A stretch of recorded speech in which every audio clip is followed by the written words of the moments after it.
So yun guys, subukan ko ulit to. Subukan kong mag-igib ng tubig sa kabila. Subukan ko, titingnan ko guys kasi wala talaga kaming tubig.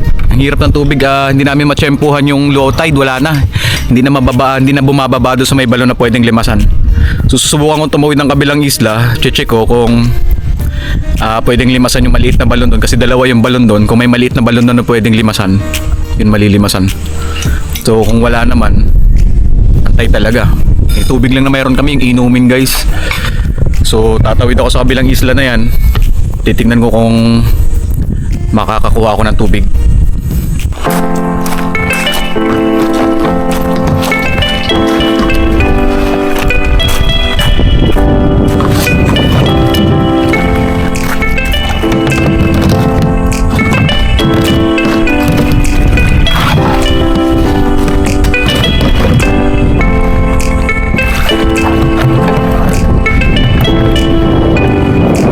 So ayun guys, alis ako mag-isa guys. Subukan ko magpaandar. Matagal na ako hindi nakapagpaandar ng makina sa solo umalis dito sa isla. So gamit ko to yung bangka. Subukan ko guys umigib ng tubig. Kung may makukuha ako, hanap ako ng lugar. May alam akong lugar eh. El Nino kasi hirap tubig. So try lang guys, try. Try natin kung kuha tayo ng tubig, diba? Wala namang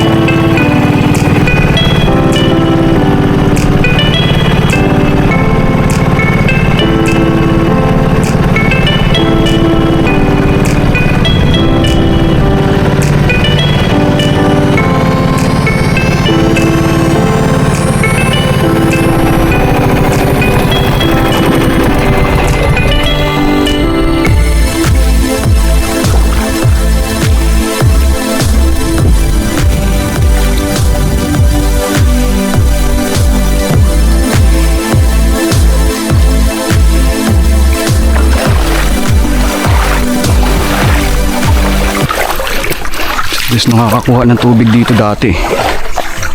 Sobrang haba na ng panahon guys. Ngayon lang ako nakabalik dito.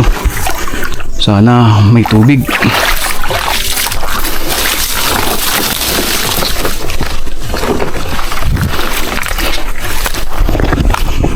Guys, kaditabi po.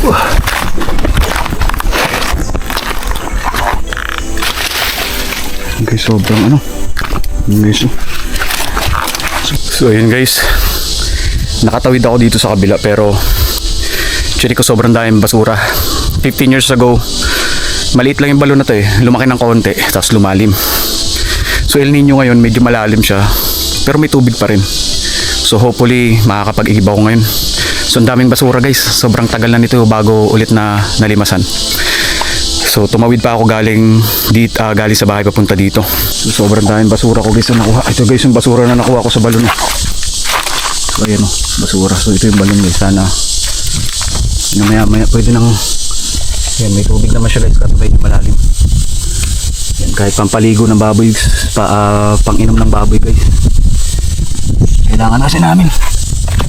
So abang-abang lang guys. Ito lang yung iigiban ko guys. Yes, batuhan to guys, batuhan. So dito guys, yung may pera lang sana. Wala kapos kami. Dito may balon dito na sobrang kahit sobrang lakas ng El Nino guys, hindi matitibas, hindi mauubusan ng tubig.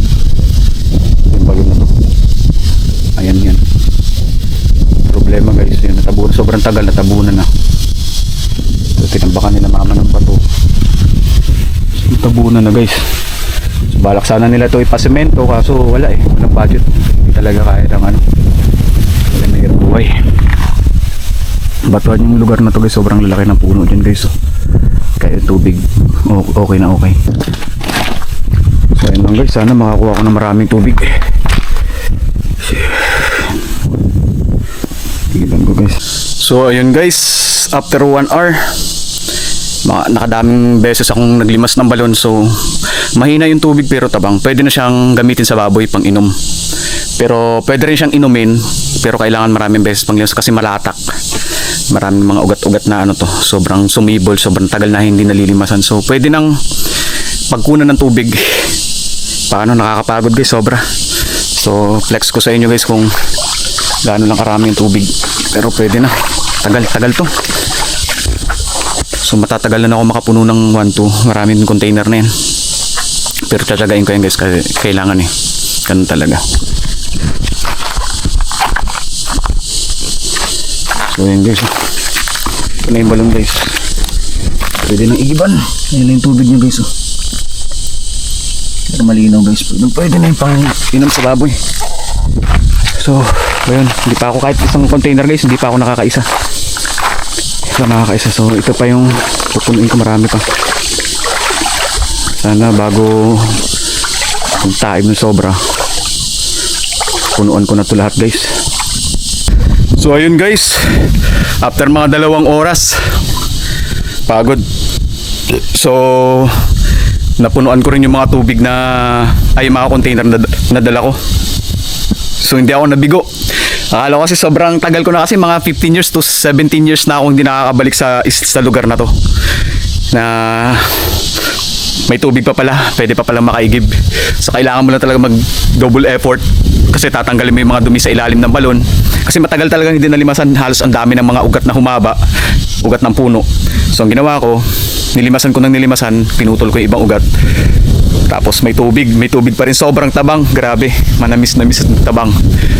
So ayun, successful yung plano kong pagkuha ng tubig kasi wala na kaming pampainom sa baboy eh. So aantay pa kami mamaya ng low tide, pero hindi pa yun sure kung talagang makakalimas ng balon kasi yung balon na yun inaabot ng dagat, then kapag lumalaki yung dagat natatabunan din ng dagat yung balon. Very successful yung plano kong pag-igib dito sa kabila. So sobrang salamat kay God talaga syempre, at hindi niya ako binigo. Sobrang ano na kasi ako, na kinakabahan na ako kasi siyempre El Nino ngayon, kahit saan napakahirap ng tubig, pero blessed pa rin kami kasi dito kahit papaano meron. Very successful.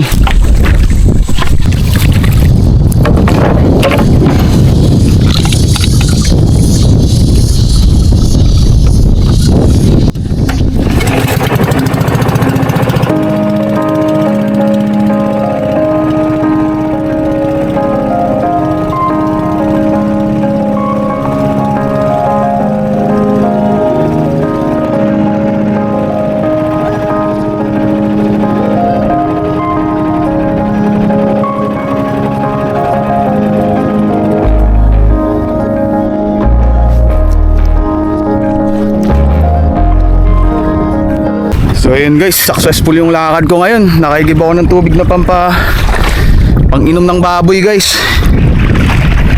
Ito pa ano, kabado ako kanina kasi paglapit ko sa balon wala akong makitang tubig. Ang lalim na lang hinuhukay kong mga dahon, mga dumi, wala pa rin tubig. Pero hinuhukay ko pa rin kasi wala talagang gagamitin, walang iinumin yung baboy guys. So fortunately, after ng nakailang minuto, nakakapa ako ng kunting basa-basa, tinuloy ko. So may tubig siya. So napuno guys. So maraming salamat guys. So masaya lang ako kasi successful yung lakad ko sa kabila na makakuha ng tubig. Mahirap kasi tubig, El Nino. So yun, God bless us always guys. Keep on supporting my YouTube channel, and syempre ako din naman, and vice versa. Ganun talaga. Tulungan natin bawat isa guys. So maraming salamat po.